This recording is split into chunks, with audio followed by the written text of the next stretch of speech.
What's up, guys? Lenny Reed, Dynomite Diesel, and Harley. So Harley, what are we here to talk about?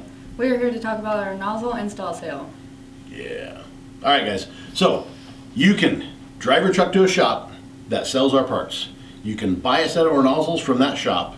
They can pull the injectors out of your truck for you. They can ship them in to us this week because we have how many days left? 7.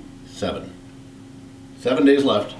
During those 7 days, we are willing to install, calibrate, and send those nozzles back to that shop for $100. too cheap.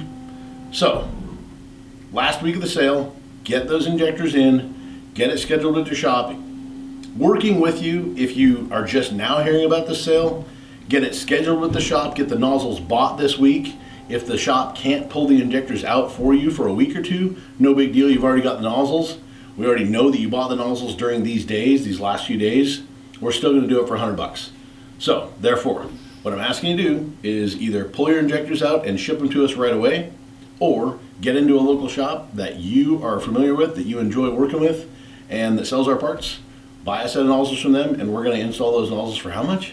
$100. Too cheap. Let's get it done this week. We got till the 15th. Yeah, I can't wait till the 16th, so we don't have to do this for almost free. Anyway, thanks. Catch you later.